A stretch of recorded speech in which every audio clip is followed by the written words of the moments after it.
السلام عليكم. النهاردة أفكار جديدة جدا، عندنا طماطماية وشماعة وعندنا شوية أفكار جميلة، أفكار جديدة بس النتيجة مفيدة. يلا بينا بقى. عندنا شماعة دي هنقسمها نصين زي ما انتوا شايفين. عندي مشكلة دايما بتواجهني لما بجيب رول المناديل أو يتكسر مني أو يحصل حاجة. هعمل بقى الفكرة البديلة دي، حكاية جدا. شايفين دخلتها كده في نص الشماعة وتعلقيها على أي هوك عندك أو أي حاجة تعلقيها فيها، اي مسمار. بصوا منتهى السهولة، ولا تاخد لي زحمة على الرخامة ولا الكلام ده. دي الفكرة رقم واحد، فكرة سهلة ومفيدة ورائعة جدا. يلا بينا نكمل بقى بقية الافكار بتاعتنا. الفيديو مليان افكار. تشتركوا اللايك والاشتراك في القناة وتصلوا على النبي صلى الله عليه وسلم في التعليقات. يلا بينا الفكرة رقم 2.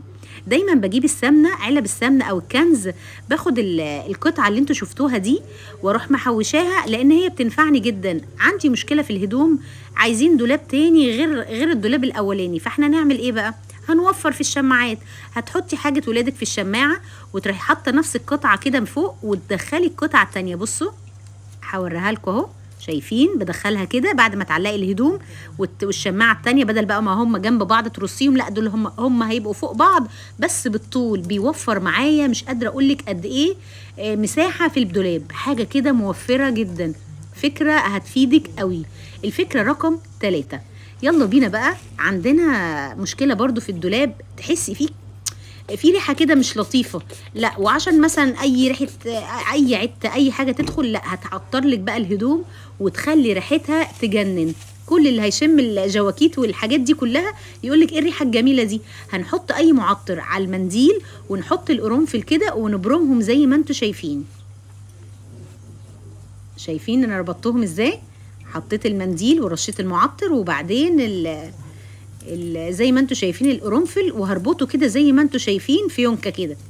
اربطيه اي رباط مش هتفرق، اهم حاجه الريحه تبقى جوه الهدوم في كل شماعه. مش قادره اقولك، فكره كانت جميله جدا، وريحه الجواكيت ريحتها تحفه قوي. حاجه بسيطه ومن البيت، وما اشتريناش حاجه من بره، كله من داخل البيت. يلا بينا الفكره رقم 4. عندنا طماطمايه، عندنا فلفلايه، عندك اي حاجه عايزه تشويها ومستعجله بسرعه بسرعه، لا يلا بينا بقى. هنجيب الشوكه وهندخلها كده وبسرعه على البوتاجاز. طبعا ممكن تحطيها في الفرن، بس الفرن بتاخد تلت ساعه، لا دي بقى هتاخد 3 دقايق زي ما انتوا شايفين بالشوكه كده من غير ما تمسكيها.